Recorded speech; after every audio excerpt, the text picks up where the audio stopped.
مرشحي مدحوينه ku-xigeenka xisbiga mucaaradka ah ee wadani ambassador Maxamed Ali Aw Cabdi ayaa dadka duufaantii sagar ay waxyeeladu ka soo gaadhay deegaanada Ruqi iyo Cadaad gaarsiiyay ijiinada beeraha lagu waraabiyo taasi oo ka timiday laanta xisbiga wadani ee dalka UK.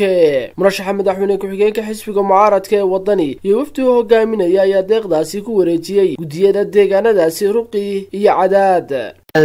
waxa maanta halkan laynoo sidaa miishiino ay noo sidaan xisbigii wadani oo uu ka hor socdo ambassador Maxamed Ali murashaxii madaxweyne ku-xigeenka xisbiga wadani waa deeq ay walaalaheen inoogu soo deeqeen wadani ana ku soo xusuusteen dhibtii ka dhacday Ruqi kulli ilaa Cadaad baa loo sidaa isugu noo sidaa markaasi walaalaha weeyaan ninkii wax noo tara koob shaanaha noo keenay horta waan ka qaadanaa anagu waan ku abaalinaa ilaahayna uu ka abaalin wax yar iyo wax weyn wixii la keenaaba dadka maanta dhibta ku dhacday maanta gacmaha dhulka saaray wixii loo keenaaba walaalahay waxba u tarayaan waxaan ilaahay mahadii waxaan idinka codsanaynaa iyo xisbinimada ma hadda idinka waxaan idinka codsanaynaa inaad sii badisaan yaa la idin diibo Ruqi maanta waxay nasiib u heshay in xisbiga wadani taageerayaashiisa ku nool qurbaha iyo cidda kale u dhalatay degmooyinkaniba ay ku soo deeqeen mishiinada halkaa yaalla dadkii roobabkii dabaylaha wata iyo duufaanta wata ay waxyeeleeyeen si ay ugu soo kabtaan wixii beera u hadheen intan deeqda yaraan sidnana waxa sharaftii xisbi ahaan baanu u keenay laakiin waxa le sharafteeda oo aan ka soo qaad keenay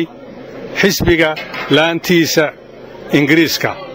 ayaa ku soo deeqday deeqdan wixii kale yimaadana waan ku tala jirnaa inaanu soo ururno oo keenno waa de xusuus ma inaga tahay waxaan ka xunnahay dadweynaha Ruqi guddi cidaba ay sheegeen inaan wali dawladdu wixii de muxsin iyo hay'ado kale iyo waxay keeneen mooyaane inaan dawladda wali waxba ka soo gaadhin deeqdaasi mishiinada ah oo loogu tala galay dadkii mishiinadu ay ka qaadeen daadadkii xooga galahay ay dhaliyeen roobabkii dabaylaha watay xisbigu waxa weeyii wuxuu ka wakiil yahay ummadda boqolkiiba boqol waxaan ugu mahadnaqaynaa deeqda maanta ay keeneen ha noo keeneen waxa weeyaan waa deeqde waxa weeyaan dad barakacaya bay dibudejin u samaynaysaa waayo qofka markay noloshiisii ka dunto ee uu waayo wixii uu ku quudanayay uu barakacaya haddiise wixii uu ku quudanayay la siiyo dee dibudejin u samaynaysaa ambassadorka ahna maxaa kula murashaxa madaxweyne ku-xigeenka xisbiga wadani kulley waa nin u dadaalaya dadkiisa iyo dalkiisa xisbiguna u dadaalaya kulley maxaa ku raadayaan waxaana soo bixiyay UK baa laga ka soo qaaday maxaa ku raadayaan laamihiisa xisbiga wadani xisbiga ku soo deeqo waxa ku soo diray laantiisa xisbiga ee UK Ingiriiska joogta kuwa kalena waxaan rajaynaynaa wax daba socon doonaan xasuusta baan uga jeednay laakiin wax yar cidii keentay xasuusani wax weyn markay timaadana waan keeni doonaa hadii alla yiraaho gudoomiye waan ila xasuusanahay qasabadaha iyo wixii kalena waxaan rajaynaynaa inay iman doonaan laakiin dawladda ayaa ahayd waxaan ogaanay inaanay wali dawladdu laamaha iyo hay'adaha iyo dadka deeq bixiyaasha iyo muxsiniintu waxay keeneen mooyaane